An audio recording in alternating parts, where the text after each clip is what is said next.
Good morning. Welcome to Up to the Minute. I'm Todd Duplantis, and it's good to have you with us on this Wednesday, June the 5th. Thanks for joining us. We have got a good show lined up for you. You know, yesterday was Tuesday, and we had an in-service day, so we didn't have a live show. So we're bringing Tasty Tuesday to a Wednesday. So put that on your schedule. That's happening today. My co-host is Dr. Lana Pigao, the Communications Director of the Northwest College. Good to see you, Lana. Good morning. How are you? Doing well for a Wednesday. Halfway through this week, almost to the weekend. Looks like we may get a little rain today, though. Well, if you've got a window you can look out of, it is pitch black out right now. So the rain has come up. Already moving in. Okay, Yeah. be careful out there if you're going to be on the roads today, folks. Hopefully, we'll have a nice weekend. Supposed to be good this weekend. Going to be darn hot, though. Hey, we have got a good show lined up for you. Before we get to our guests, we want to thank you for watching us this morning live on Facebook and YouTube. You can catch us just about every morning. HCC is in session live at 10 a.m. And Lana, they can also catch us on social media and also on HCCTV. That's right. We are live on the Houston Community College District Facebook page, not HCC, and YouTube. We're also on X, LinkedIn, and on HCC TV at noon, 5, and 10 p.m. Monday through Friday. Okay, hey, Lana, you're going to be interviewing this next guest. We mentioned we missed Tasty Tuesday, so we're going to make it today. It'll be Tasty Wednesday.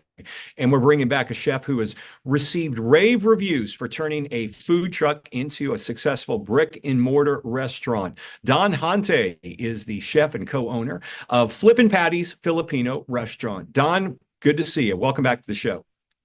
Good morning. It's good to be on. Thanks for having me on. Yeah, we're looking forward to hearing all about the good things at Flippin' Patties. So stick around. Lana will be with you in about 10 minutes. Okay, first up, this summer, HCC is hosting two Ableton Live workshops. The first one will be led by our guest. He is Nate Robinson. He's an HCC Music Professor, Ableton workshop host, as well as Grammy Award winner. Welcome to the show, Nate. Good to see you. Hey, how's it going? Glad to be here. Well, you know, we've been promoting these workshops. You will host the June sessions. Before we get into your background, tell us a little bit about those workshops and when they'll be happening. Okay, so it's a two-part session, and the first session is June 15th. Second part is the 21st, I believe. I got to check my calendar, but it's that next Saturday. So okay, the 8th. So is it the 8th and 15th or the 15th and the 21st? 15th and 21st. Okay, so that we'll get that changed out for you. But you've got two of them coming up. Spots still available for these? As I've heard, no. I've heard that it's sold out. I've got several people that have reached out to me like, man, I really want to be a part of the session, but it's sold out. Okay, all right. Tell us what people can expect in these sessions, because obviously they're very popular. So Ableton Live it's a wonderful digital audio workstation that I use a lot when I'm on the road, and I also use it for creative capabilities. And it's a pretty detailed workstation. So what people can expect is to go from pretty much A to Z. We're going to start at the very top, and we're going to dig into all the capabilities, and they can walk away knowing how to fire this thing up and knowing how to actually work it and be creative inside of it. Now, the Ableton Live, is this a program? Is it hardware? Is it both? What exactly is the product? It's a software program, a digital audio workstation that allows you to create music, to edit music. But it's a very strong platform. You can control lights, you can control video. It's one of the most flexible platforms I've ever used. You can almost do anything that is digital, working with MIDI or working with digital audio. How long have you been working with this platform? I pretty much started, I'd say maybe 2018. I started using it for live show applications. And over these last couple of years, I've just morphed into using it primarily as my main DAW for everything that I do. Now, we know you're a professor here at HCC, and tell us a little bit about your background, how you got into music, and some things you've done as a music professional. Originally from Houston, so I started off, kicking around the Houston music scene, playing drums. playing in church, playing in clubs and bars, and that kind of led me to the next thing, which was doing tours with some national artists, which was really cool. And then from there, I started to get myself more into the behind the scenes work, so a lot more production work, and yeah, so that led to some cool awards. I have a few Grammys and a few Dove Awards and Billboard Award and a few cool things that all just stem from the things I started off learning in Houston, just like the students that we have now. Well, I wasn't really aware we had a Grammy winner working for HCC. Tell us a bit about your Grammys. Oh, I have three. All three of them are with one artist, with Lecrae. And so the first two, I was able to work on records. Mostly it was just drum programming. And the last Grammy that we won, which was this year in 2024, I did a lot of production work on the album that won for CCM Album of the Year. And so, yeah, that was one of my favorite accomplishments so far. I had a pretty decent sized role in that project. And so to win was awesome. Did you get to go to? So, Wow. So we kind of watched it on TV in Indianapolis, but we didn't make it. What brought you to HCC and teaching and wanting to inspire students? So currently, I don't know if you can tell, my house is torn apart. I'm in Atlanta and I'm moving back to Houston next weekend. So as I've been here in Atlanta and I've been working hard and the accomplishments have started to come in, I started to feel really driven to take that and, you know, give back to really where I'm from and just transition to the next stage of my career, which is passing that information I've learned on. And HCC honestly has one of the better recording arts and music business programs of any school, not just the community. Wow. So, I mean, coming from a Grammy Award winner, that's a pretty big compliment for HCC. A lot of schools are slow to transition into, you know, what's going on in today's music industry, and they're still teaching more traditional music. So it's really cool that HCC is taking the leap forward to do the things that are happening currently, and I want to be a part of it. So, you know, it just ended up being a perfect fit for me, and so I'm moving back home. Our communications director for the Northwest College, Lana, is my co-host this morning. Lana, I don't know if you caught that, but we're gonna take that soundbite from Nate and put that together as a promo for you, because that's something for the Northwest College and really for HCC to talk about how great our program is. It really is a great program, and we've offered it a few summers now, and it's always been very popular. Well, it sounds like it's going to be popular this summer as well, Nate, because you're sold out. What's next for you? I mean, obviously, you're coming back to Houston, going to be doing these workshops, going to be doing some instructing as well. You expect your phone to be ringing, you know, hey, can you come help us on this project with an album or something? I'm definitely going to continue my work. I've laid a lot of strong roots, so I'm sure my work will continue. But the thing I'm really looking forward to most is being able to impart a lot of knowledge and wisdom into the students that are coming up next. And I'm looking forward to helping to elevate Houston on the national scale when it comes to the recording arts.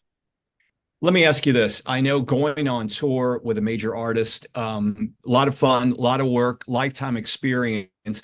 Are you glad you did that at a younger age and now you don't have to do it anymore? Or is it something like, oh man, I missed the road?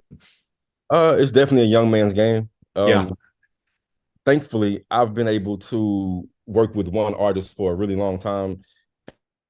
And so we're kind of transitioning together. So we'll still be doing a lot of road work, but because we've done so much work over these last 15 years and we've all gotten a little bit older, his schedule is changing and it works really well for me too. So it'll be more like weekends more so than in the past where we've done 3 and 4 month stretches. You know, that's a young man's game. It's a lot of work. Yeah. It's a lot of fun. Definitely like core memories forever, but I don't know if I still have that in me to push that hard. I hear you. I definitely hear you there. Well, I want to thank you for being on the show, Nate. I appreciate you joining us, and I'm going to give you an open invitation here. All right, we'd love to have you on more HCC TV shows. So if you've got something you want to do as a show, reach out to me, reach out to Lana, and we'd like to do some work with you here at HCC TV while you're working for HCC. Sounds good. That's why I'm here. I'm looking to give everything I have to help these students to grow. All right. Nate Robinson, our HCC music professor, also Ableton workshop host. We'll have all your information in our social media post after the show. Thanks, Nate. Thanks for being here this morning. My pleasure. Thank you. All right, Lana, remind me later because we're going to go ahead and we'll get that soundbite for you. That'd be make a great reel or something. Yeah, thank you. I appreciate that. So now I'm excited. We are going to talk to Don Jante. He is the chef and co-owner of Flippin' Patties Filipino restaurant. We're going to talk about something that I absolutely love is Filipino food.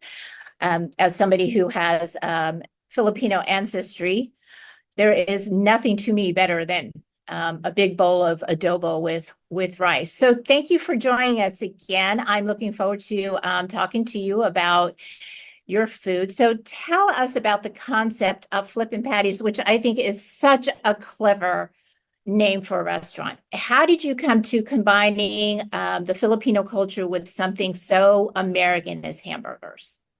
Ooh. So years ago, before the YouTube era, with me and a couple buddies, we had a podcast, or not podcast, or we used to do vlogging, or we used to film ourselves for a thing called Burger Dreams. So we went around to different burger joints because that was our favorite foods, and then that's how that came about, our favorite foods, and then we were going to franchise one of our favorite local burger joints, but they ended up going out of business.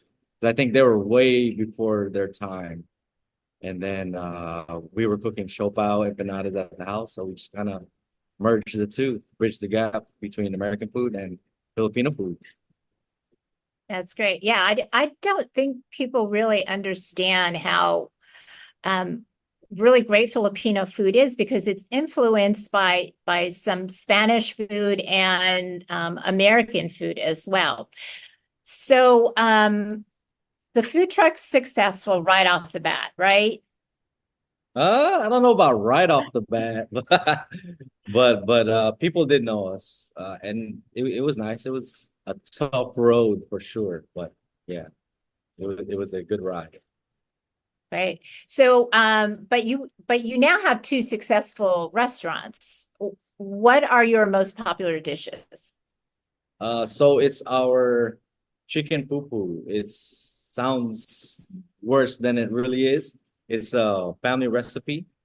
It's sweet soy ginger chicken. So that is the most, it's not a traditional Filipino dish, but is a tradition in our household growing up. So yeah, that is actually the #1 seller.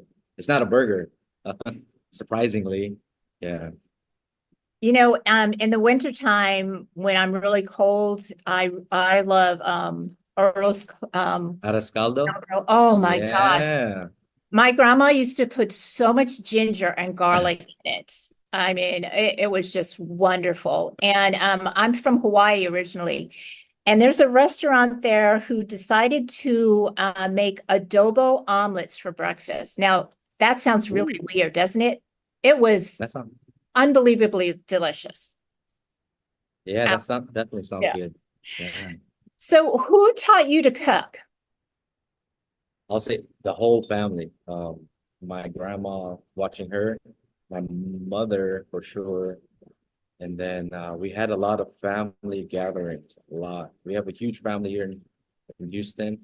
So I watched my uncles barbecue, I watched them cook, all of my aunts. So just everyone, pretty much. Yeah, I think that's the best way to learn how to cook is by watching your relatives cook, because everybody has their own way of creating their dish. I learned to cook adobo from my dad, but I add coconut milk because I saw it on TV one time and I thought, oh my gosh, and that's the only way I make it now. Yeah, Are you more on the sweet side or the vinegary side on the adobo? vinegary. Yeah, yeah. Fine. And I got to tell you Yeah. this story because you'll love this. So my son the other day said, Mom, I'm really not crazy about adobo. It's too vinegary. And I started laughing. I said, so you'll eat balut, but it's too vinegary to eat adobo. Yeah, that's very confusing to me. So I have to ask if karaoke is still on the menu at your restaurants like it was Ooh. at the food trucks. Yeah, it definitely is. We actually have a karaoke Friday. So we used to always have it every Friday, but then we only do it now when they request it. It got a little too crazy. But yeah, it's still there. Yeah, we had to keep it in there. So I like to say that Filipinos, we love to sing. So karaoke, every Filipino household has a karaoke machine because we pull those out at parties and family get-togethers. We love to eat and cook. Yeah. And we love shopping, shoes and purses. Filipino women, we love our shoes and purses. And we love to gossip. That's for sure. So I have one question about one of the cocktails on your menu. Tell me about the adobo old fashioned. Oh, okay. So we had an idea. We were just throwing out ideas when we got our liquor license, and we just wanted to make a super Filipino drink. Try it out. We have an adobo sauce, so we tried it out, and it kind of worked out. Yeah, it's pretty good. It's pretty good. Yeah. That sounds great. So we had to put that Filipino flavor into kind of everything we do. Every dish we do, we gotta add that Filipino flair. Yeah. You should come up with a Filipino Bloody Mary, or unless you all have that. Ooh. Yeah. We don't have that. Yeah, like a sinigang. Bloody Yeah, Mary or there you something. go. That'd be awesome. Yeah, that's not a bad idea. So are you going to cook for us today? I'm gonna prepare one of our dishes I learned from my aunts and cousins growing up. It's called the empanada, Filipino empanada. Well, empanadas are everywhere. We call it flipanada here, but yeah. If y'all don't mind joining me, I'm gonna change my camera so you can see all the ingredients. Yeah. Absolutely. All right. So it's real simple. We like to keep things really simple. Hair flip patties, super clean, super simple. So we have our we use here Wagyu beef is our beef of choice. You always have to have the garlic and onions because that's what Mama taught us. Always add garlic, onions, soy sauce. We got the carrots, the potatoes, garlic. Filipinos love garlic. Can't get enough of garlic. Some seasonings, and black pepper. Then we just mix that around in our beef. What I don't have here, I forgot the raisins. But we could do without it too. And the hard boiled. But then put that to the side. We have our nata dough, flipping nata dough. Put it in our little machine here. Put that beef in there. Close it up. Take off the excess. And then we have this. Some people do it with forks. We like to do it old school. We like to do the hard things. So we just kind of pinch it out, which is the fun part. A lot of hand exercising here. And that's why my grandma has arthritis. And there you go. The empanada. And fry that up or bake it. Frying always tastes better, but baking is more healthier. That looks fantastic. I have to ask you, one of my favorite lumpia recipes is ground beef, garlic, onions, and raisins. And you put raisins in your empanadas. So Yes. that to me is very traditional Filipino. Yeah. Wait, you put raisins in your lumpia? In lumpia, there's a Ah. yeah. Oh my gosh, my mom won't touch them. but I love them. I could just eat them, eat them, eat them. Yeah, it's fantastic. It really is. And I want folks to know that an empanada, the reason why it's traditionally a Spanish food, but the Philippines was colonized by Spain.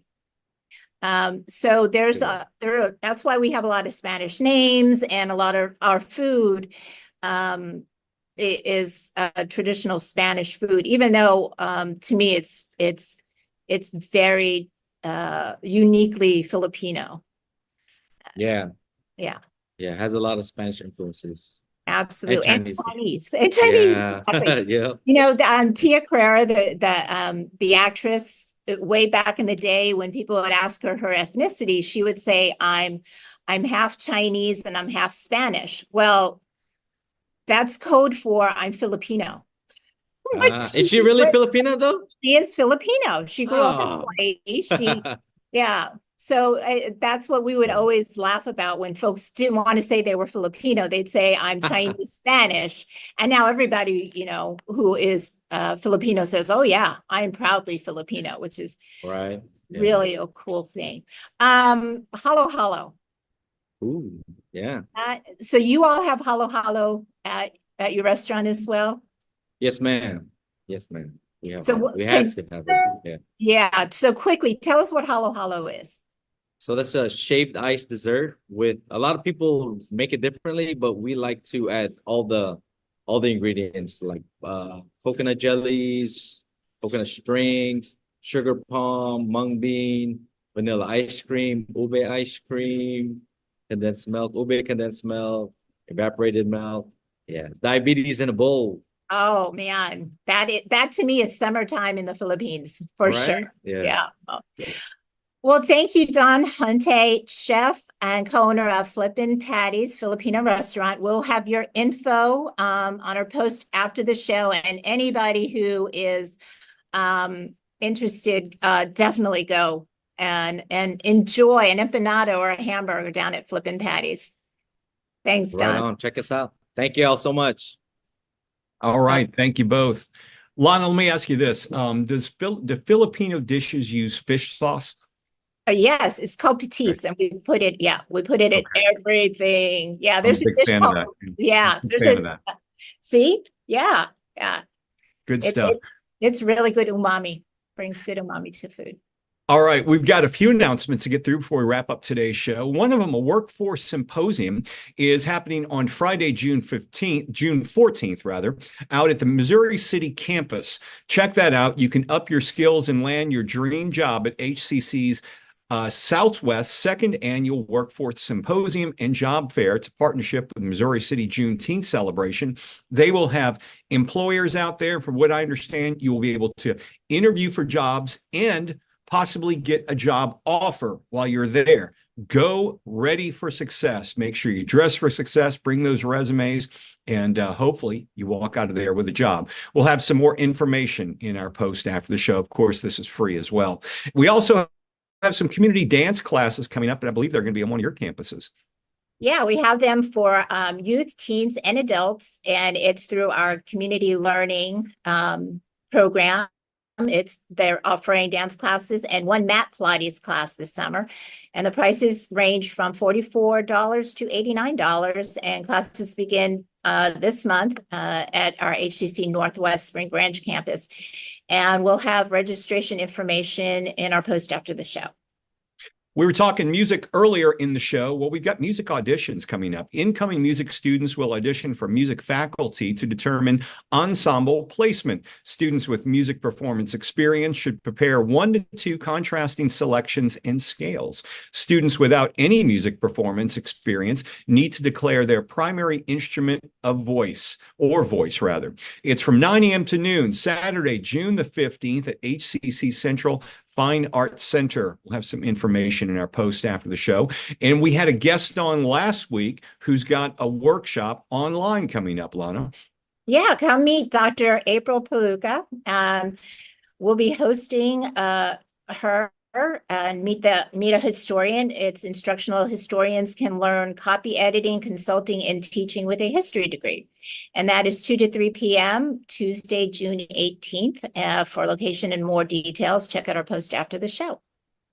And we've got registration ongoing for summer sessions and also fall session as well. Register now. There's 5 ways to learn. 2 completely online, 2 are hybrid, and then we have, of course, in-person classes. To learn more about all of our programs and to register today, go to hccs.edu/apply. Okay, tomorrow we'll welcome leadership from the Missouri City Juneteenth Festival. It's the oldest Juneteenth celebration in the state of Texas. And the geology program coordinator will be here to talk to us about environmental justice. What is that all about? Tune in tomorrow for more. Then we have Film Friday coming up. So we got a lot coming up before the end of this week. Lana, thanks for being here today. My pleasure. Try to stay dry out there, folks. The weather's getting pretty rocky again right now. But we will be back tomorrow. Sade will be here live tomorrow, 10 a.m. for Up to the Minute.